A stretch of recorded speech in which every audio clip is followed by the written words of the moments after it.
cameras for about 3 weeks. Captain, my face is my life. Have a seat, Mr. Joe. I can appreciate your situation, but it occurs to me that you really have to assume some of the responsibility. Mr. Diamond's actions after all you did mislead him. That's my job. Listen, you can't put that show on the air or ruin me. I have an obligation to my public, Buster. Hey, I am the public. Where I sent you back. I treated you like a friend. I took you into my heart. I even showed you how I made chopped liver. You hurt me, Mark. It's nothing personal. Just out of curiosity, Mr. Cheddar, how'd you get the story? Well, we got a tip. Somebody called us and gave us a list of the butchers with the meat. So you just picked Mr. Diamond. Well, he was in the neighborhood. Checked with the wholesaler who sold me? They wouldn't talk to me. Wouldn't talk to me. I mean, this isn't a network show with a big budget and a big crew, team jackets. I got an old beat-up van, one used camera, and a crew that consists of one NYU film student. We drove up to the company, they laughed at us. That's hardly justification for persecuting an innocent man. Well, what makes you think he's innocent? What makes you think he's not? If that show goes on the air, he'll never have a chance to defend himself. Hey, I'll bet 2020 would love to hear a story about how Channel 27 ruined a little butcher's life. You wouldn't do that. Hey, I got an obligation to my public. You got a resume over there. Well, I'm sure Mr. Diamond would be glad to give you personal reference.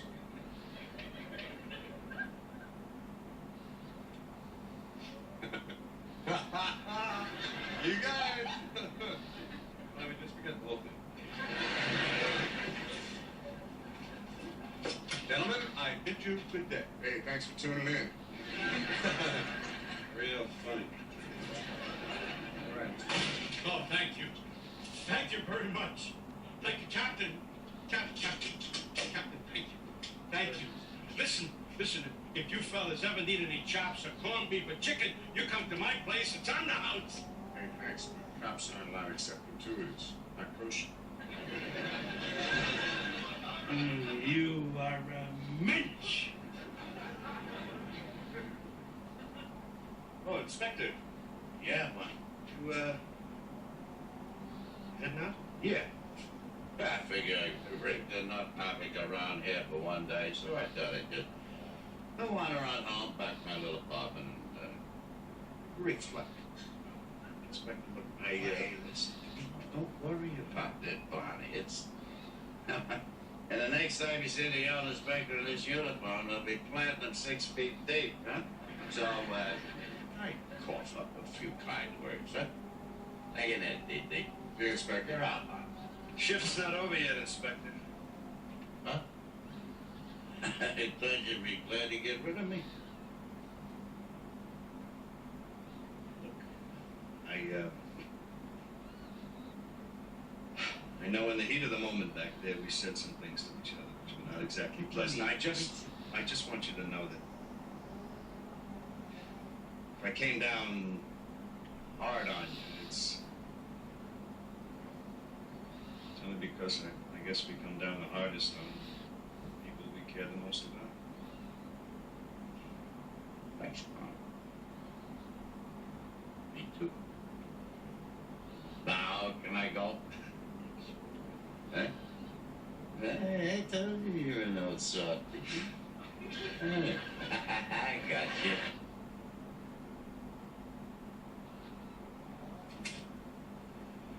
Okay, Mr. Krebs. Bingo. Okay, bingo. You want to tell me exactly what happened? Well, I was at my usual corner, riding a unicycle around in circles and balancing a custard pie on a stick, juggling a couple of bananas, when this guy comes up to me and he says, "Hey, bozo, you got the time?" I said to him, "Sure." Next thing I know, I'm sprawled out on the sidewalk and he's halfway down the street with my thank you dish. Got away with nearly $50. I see. Hey, chase after him in your little car. Come on, you know, the one with you and all the other clowns kind of crammed inside. I don't drive. Oh. What are you working on? Crime statistics? You need help? No, thanks, I got it. Who's on? Looking for some leads on those warehouse break-ins. Sounds real interesting. It's very exciting.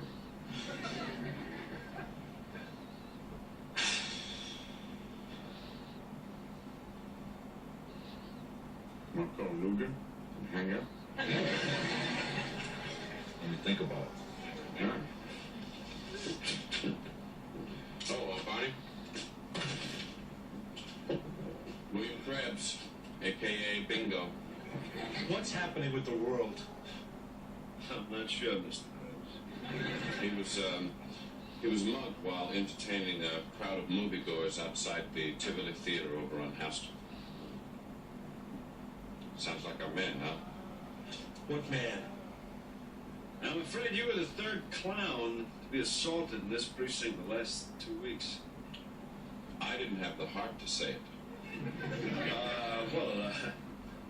Also got a mime and a juggler, a couple of one-man bands. I mean, there's some guy running around out there who only picks on people like me. I'm afraid so. Everybody loves the clown, right?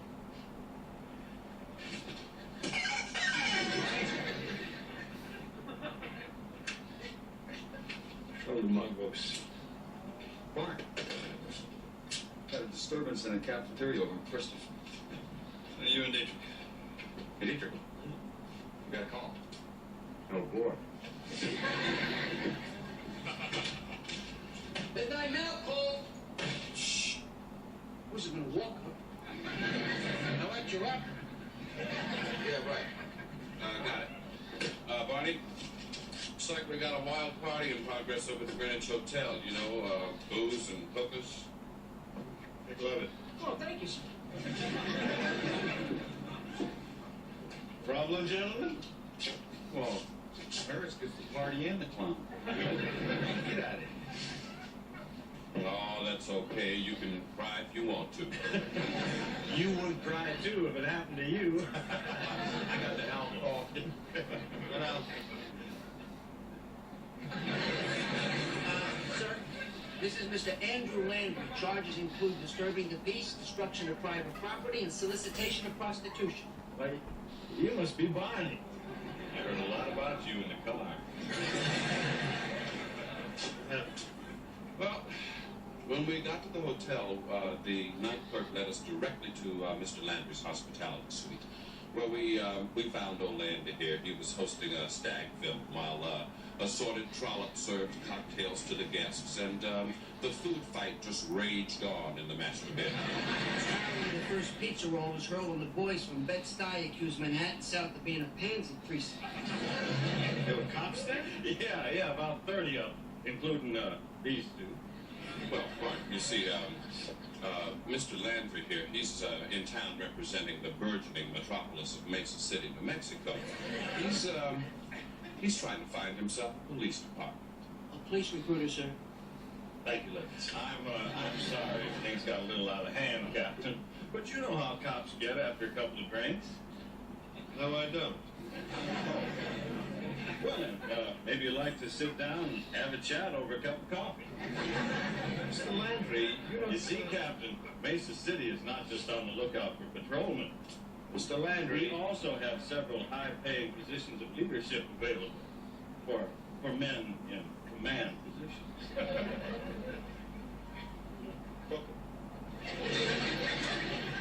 Mr. Landry, you I like him.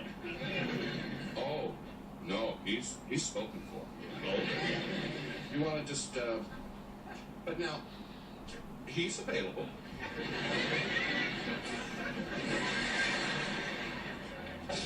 So you want to see me? Yes, Lemon. Come in. Sit down.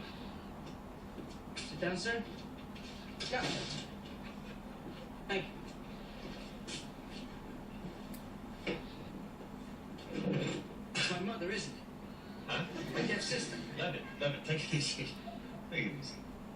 It's just about that Medal of Valor. Oh?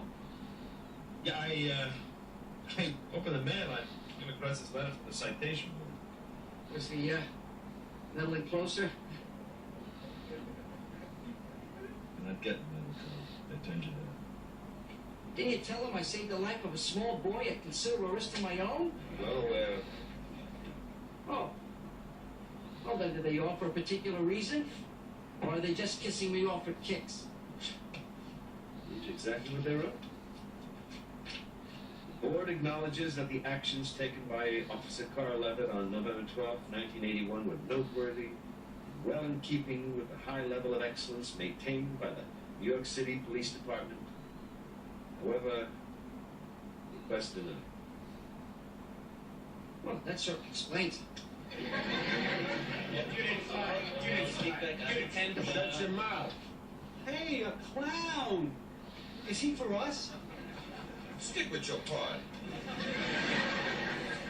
What with my nebulous status to begin with, and now... Excuse me. There's something on here I think you should know about. Excuse me, Lou. It's okay, sir. I'll just sit here quietly and maintain my level of excellence. All right, what do we got? We're Gilbert Doyle, Edward Crenshaw, and Vincent Royer. Your boys, the evil let us finish our dinner. Me too. We got the cafeteria. There was about 20 of these creeps. Going crazy in the food line, stealing trays and paying for them, tipping over tables, pushing people around. Hey, we were celebrating. What were you celebrating? Just got out of jail. Today? Tonight. Tonight? An hour ago. It's 2 o'clock in the morning. They woke me up. Barney, there's an assault in progress at the Magnolia Theater over on 3rd. That's Mr. Jingle's corner. All right, you and, I'll go, sir. thank you, Levitt. And when I get back, you can begin to process my resignation. Levitt. I'm quite sure that I'll prove that. Excuse me. Okay, cowboy, you got a deal. Brady.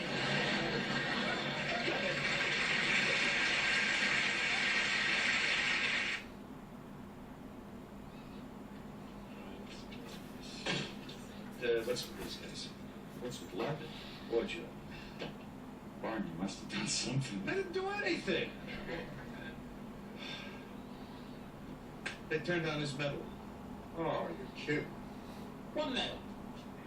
Can we get on with this, please? Sure. Okay. According to these guys, they were all doing time at Rikers until about midnight tonight when the guards came up, told them to pack their gear and get ready. The buses were waiting. It's really weird. I mean, I'm relaxing in myself, fighting with this dope dealer over my blanket. Next thing I know, boom, I'm being piled in a bus with 100 other cons. They dumped us on Wall Street. It was Madison, fruit ball. Oh, I saw. Did you call me? I did. Oh, Sergeant Dixon. Sergeant. Gordon Kaiser, New York City Department of Corrections. Right. You know any of these guys? Well, let's take a look. Well, you know, I really can't be sure. I just woke up. All right. Yeah. Hi, Mr. Kaiser. What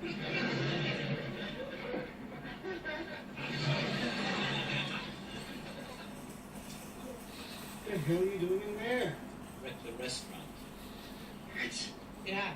What you're telling us would be good to get on a bus and disappear. How about that? Kaiser, I'm Captain Miller. Captain Miller, it's a pleasure. Well, what seems to be the problem? According to these gentlemen, they were yanked out of jail, put on a bus, and dumped in the middle of Manhattan. Ah, that's true, but not entirely accurate. Could we talk somewhere?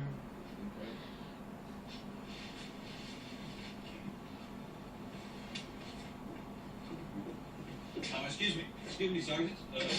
You guys haven't even touched my brochure. Well, we've been busy. Oh, I read mine. The point is, Captain, what with Rikers being so hopelessly overcrowded as it is, we decided that it would be a very innovative concept to prune back on our misdemeanor offenders. Prune back?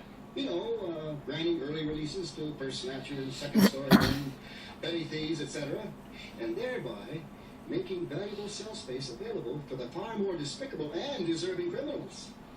If this is such a great idea, Mr. Kaiser, why just sneak him out in the middle of the night? Sentimental reasons? Look, Captain, Mr. Kaiser, what is it you wanted? it's no big thing. If you could just see yourself clear to let those boys go. Just ignore the charge? All right, come on, Duncan. Step inside here. Weren't you in charge last time? Just get in here. That's him. That's a guy who robbed me. Hey, you must be mistaking me for some other clown. Clown. Ooh, sorry. Captain, if you could just for a moment put yourself in my shoes. Wrong size, Mr. Kaiser. Bart. Yeah. You, remember Arthur Duncan here? Back again, Duncan? Well, when we drove up in front of the theater, we found Arthur here pinned against the ticket booth by one Mr. Jingles and Woof Woof, the wonder dog. Yeah. A Great Dane wearing a derby. Very funny. So you're up to clowns now, huh, Duncan?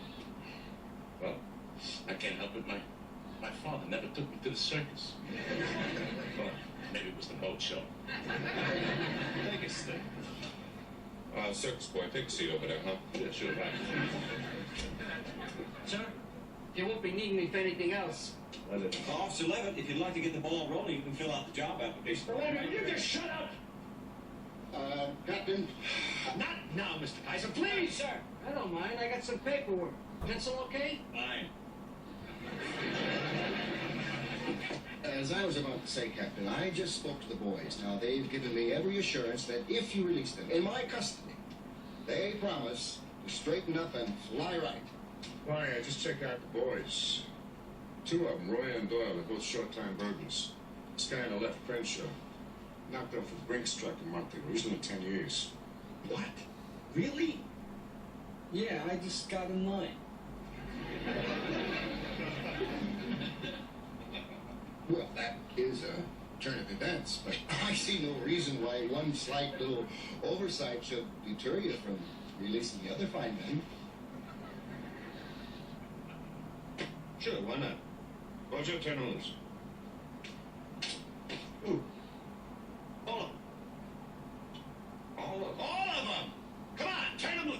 You too, Mr. Duncan. You're free to go. Oh, why not? Why not? They're going to be out of here in a couple of days anyway. Let's face it, all we're doing up here is spinning our wheels, pretending that what we do means something, and it means nothing. Why? Somebody explain why? Why do we do it? Respect. Recognition. The wonderful feeling of achievement we get. So we watch a bunch of punks laughing their way through the system. Sir, we'll make things any better around here. I'll stay. Olivia, I think you should go. Huh? I really do. I think you should go. I think we should all go. I think we should all just pack up and get out of here. Leave this stinking city to go to hell in a handbasket because, let's face it, we're in the way. Fine. I got dispatch on the line. About 15 guys just crashed an after-hours club over on 19. Really? Fine. We still here?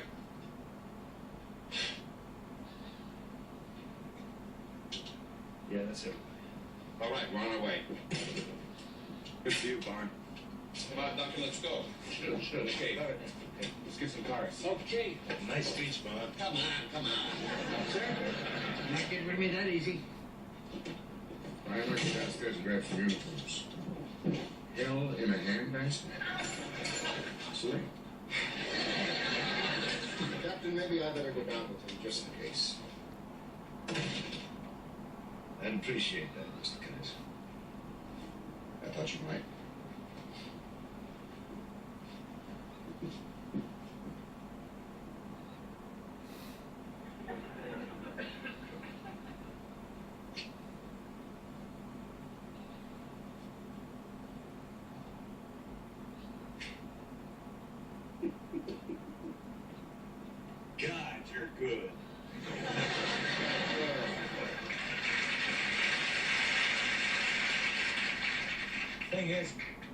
already brought so much happiness and good cheer to the people of this city, it occurred to me, maybe it's only fair that I move on. Bring my gift of sunshine to other people and other places. Uh-huh. Where'd you say you were from? Baltimore. Oh. We're back. All right, inside, Harris. Hey, how'd it go? That's the same crowd from the cafeteria. So we busted in, we rounded them up, and we headed them off. I read the brochure. The paddy wagon took them all over to Manhattan South, and Mr. Kaiser just went along for the ride. Right. Look, it's almost the end of the shift. Why don't you guys run that bunch downtown and head on home? All right. So I'd like to say something before we adjourn into the dawn. What's that? Well, it's just, I think I speak for all of us when I say that no matter how tedious, frustrating, or unrewarding the job may seem at times, it's the privilege of serving under an officer of your caliber and dedication that somehow makes the whole wacky ball of wax worthwhile. Right, guys? Yeah, right. I got nothing to add. I couldn't have said it better myself.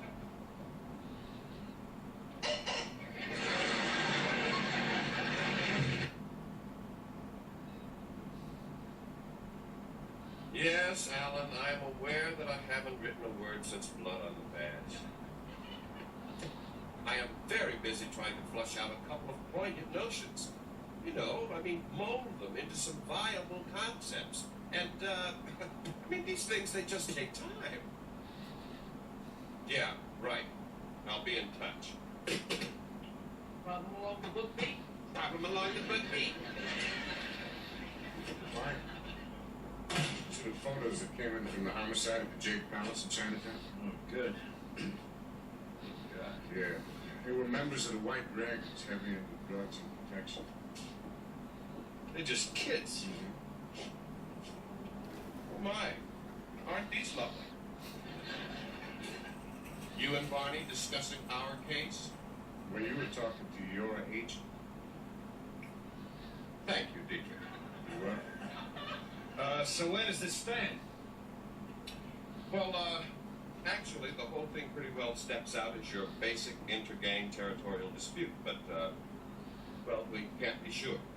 We tried talking to merchants, people on the street, the victims' families, but everybody just waved us off, told us what goes on in Chinatown is none of our concern. Well, then, It's my turn. It's Victor Lane. He was the waiter at the Last Supper. and what did he say? He says he didn't see anything. It's hard to miss it, though. Me too. Good luck. What'd you bring up my agent for? Good for your image. Mr. Lane. And Captain Dillon. It's an honor and privilege to meet you, Captain. Can I go now? I'm afraid not. Have a seat, Mr. Lane. Mr. Lane, I understand you work at the Jade Palace? Yes. And, you were there the night of the murders? Yes. You saw what occurred? No. Lane, it's a small restaurant.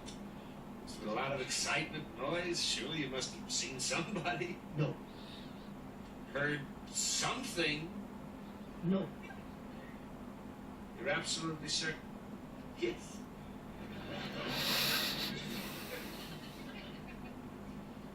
Thank you. Yeah, that's good.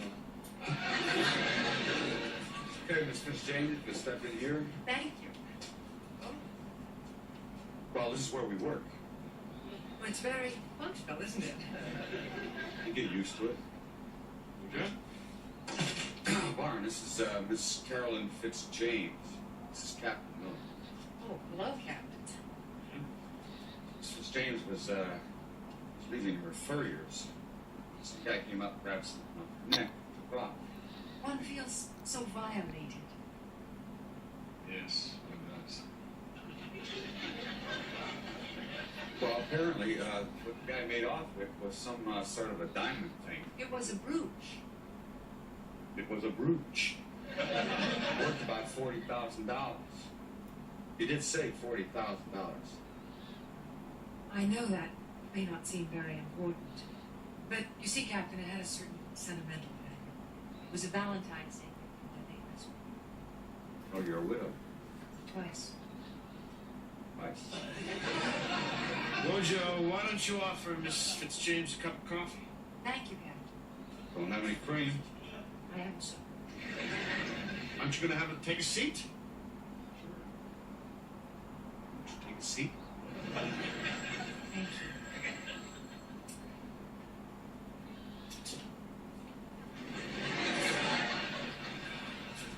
We're on our way. Bart, that was dispatch. Somebody just reported a break-in at a restaurant over on Broadway. It's 11. Right. Come on, little Levitt. Got a call.